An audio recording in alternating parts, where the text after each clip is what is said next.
welcome to another video. Today it is my let's recreate the Zimmermann dress of dreams, shirt dress of dreams. There are many Zimmermann dresses of dreams and there are many of those videos coming in your future. So today I am doing the pink poppy belted dress. I think that's what it's called. So I've got my screen going, so let's have a look at the inspiration dress and see what elements of it I pick to put into my dress. So first up, it is obviously a shirt dress with quite a lot of safari style inspiration in it. There are the little patch pockets on the front, there is the obvious top stitching, there is the belt tabs, which I absolutely love, the kind of like wooden buttons with the bamboo belts, and the fitted yoke over the hips, and then the full little flared skirt at the bottom. So I saw this and immediately thought, well, you can take pretty much any shirt dress that you like and that you know fits you and tweak it to get something that looks like this. But the shirt dress that immediately popped into my mind was the 7623 from McCall's. That is the base pattern that I have used, and the reason that dress popped into my head is because of the skirt option with the yoke. It is a very different skirt option. Obviously the original dress, the placket, the button placket goes down to crotch level, which is something I absolutely hate, and on the 7623 the front, the button up placket goes all the way down to the hem, which is my preference. Also on the McCall's dress, the front yoke is sort of V'd down at the front rather than straight across, which I think would probably be kind of a nicer look and is something that I prefer rather than the straight across at what would be my widest point if I was to have bought this Zimmermann dress. I mean, I think the dress was like 600 odd pounds, so I couldn't have bought it anyway. The pink, salmony pink colour, I'm not sure would have suited me, and there are bits and pieces of this dress, as I say, that I just am not a fan of. So whilst I'm taking this as inspiration, I have clearly made some changes to make it work for me. The pockets have a kind of turn back on the top of the pockets with the button on it. That is really nice, but again, I liked the pockets from the Matilda, which is where I've stolen my pockets from, so I have put on a pocket flap. But I did go for the inverted pleat, which the Matilda pockets are supposed to have an exterior box pleat, and I went for the inverted box pleat, very much like this.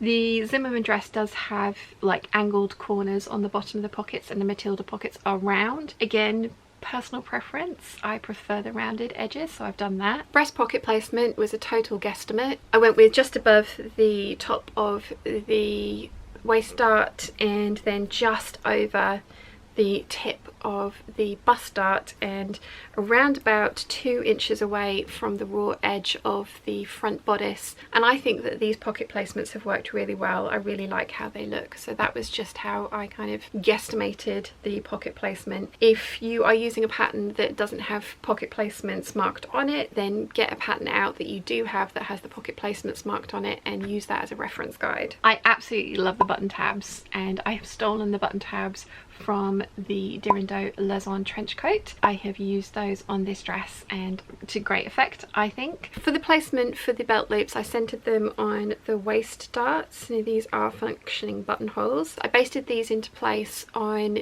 the bodice so that the center of the loop was at the center, was at the dart, and then I have sewn on the waistband and top stitched that into place. I wanted them longer rather than shorter so that I could adjust them.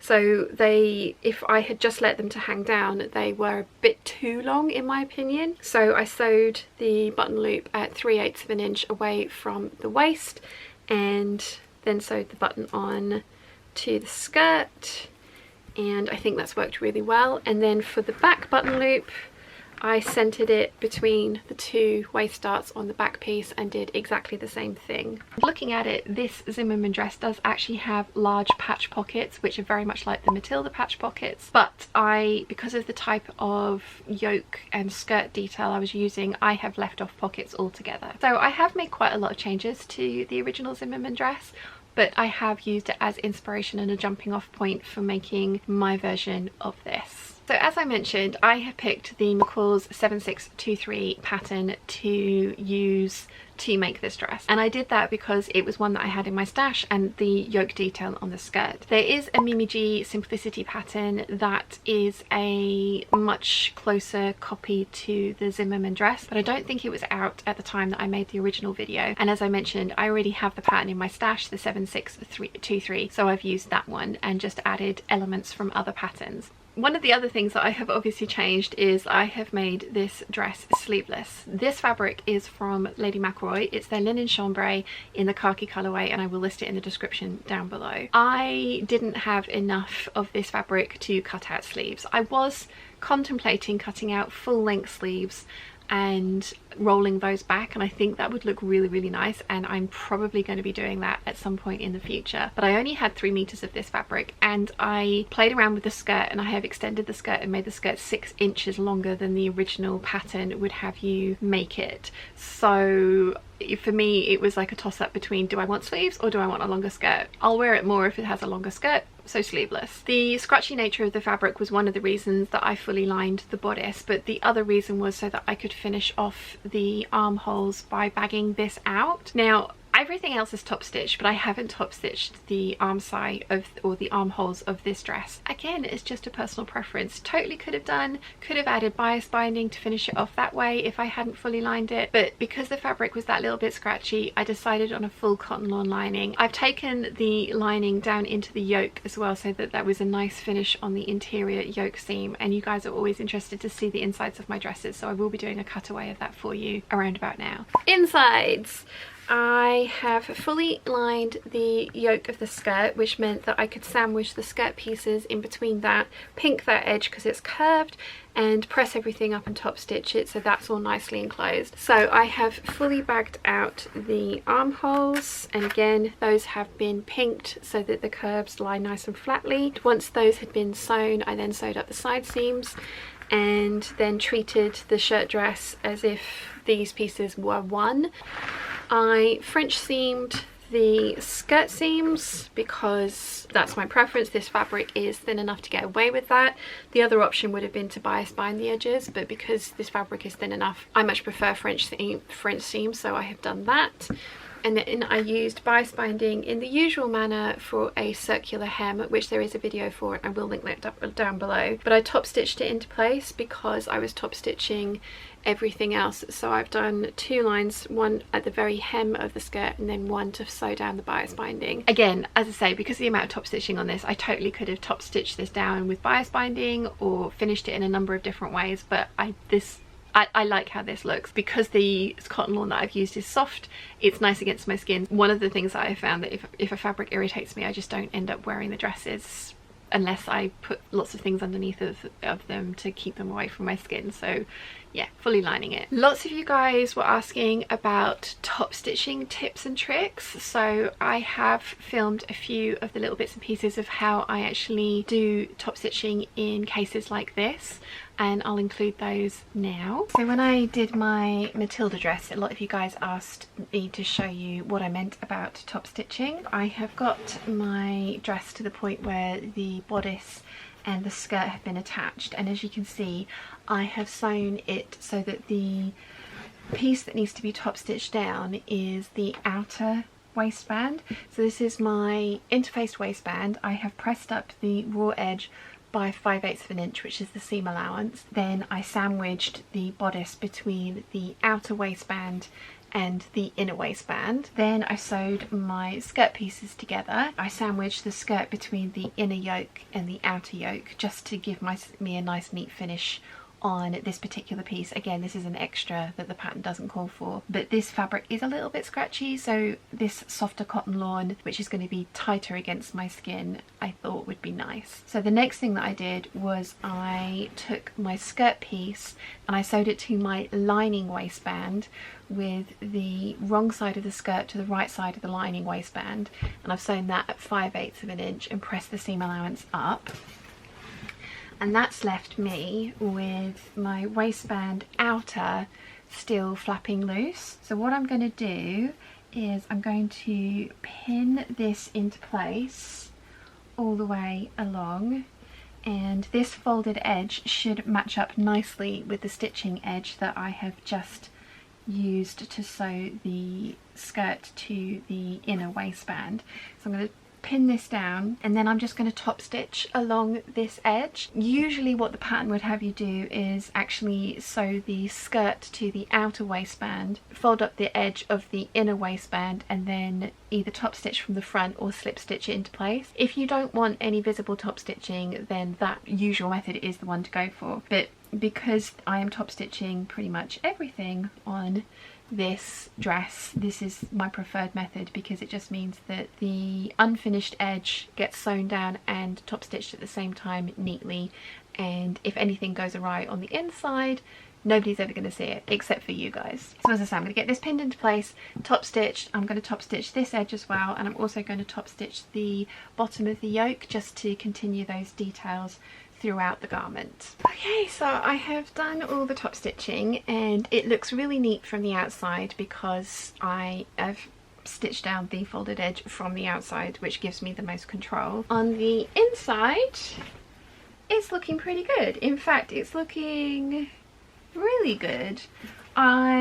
There's a few little bits of deviation, but nothing, you know, nothing major. And again, this is the inside of the garment, so only you are going to be the ones that are going to see it. So that is my top tip, and I'm going to do it again for the plackets. I'm going to do it for the collar band as well. So I find that when you are finishing it off from this side with top stitching, you don't have to worry about trying to catch this edge, which if you do it the way that the hopefully this is making sense. So if you follow along with the pattern, you would sew this and you would have the folded edge that needed to be secured down on the inside of your garment. I want to top stitch from the outside. That's the bit that's going to get seen, and I want my top stitching on the outside to be as neat as possible. I find it really difficult without going through and basting everything into place by hand, which is totally an option, and I do on some of my shirt dresses when I don't want any visible top stitching. But when I know top stitching is going to be a feature of the dress, I sew it in the other way around, so that the folded edge that needs to be secured down is on the outside. So when I top stitch everything down, that gets put into place neatly, the top stitching looks neat, and I don't want to have to worry about anything not getting caught on the inside and needing to be hand stitched or unpicked and restitched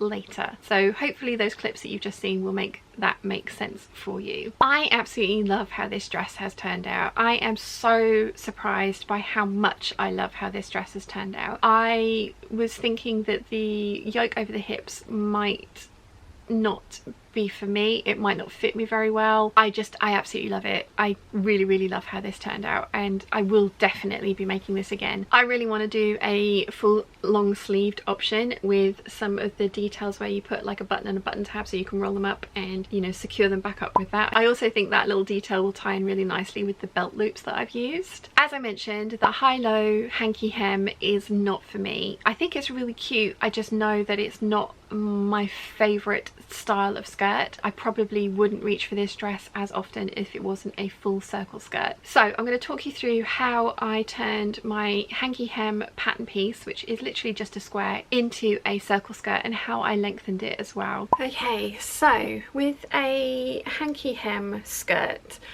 I am not a huge fan of how this looks.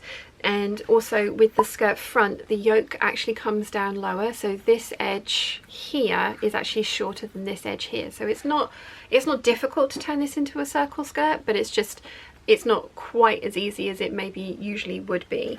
So one of the ways that you could do it is, if there isn't a difference between the side seams, is you just measure, so it's 1.5, and then you would just literally make marks on your skirt 1.5 inches from the waist all the way around to kind of round out that hem like that. So it's like this from here was 1.5, this from here is 1.5, so you're just measuring 1.5. I mean, obviously it would be longer than 1.5 inches because that's a very short skirt, but you get the point. You measure from your, if your waist is even, you measure from that all the way down.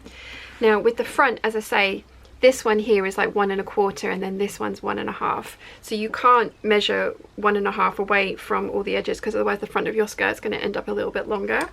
So what I did was I actually just finished off the rest of the square, because these hanky hem pieces are basically square, and so from here to here I measured, so it's 2 inches, so I went the whole way around and marked the 2-inch point from the corner of the new box that you've drawn. And again, I'm doing this really roughly, but if you go all the way around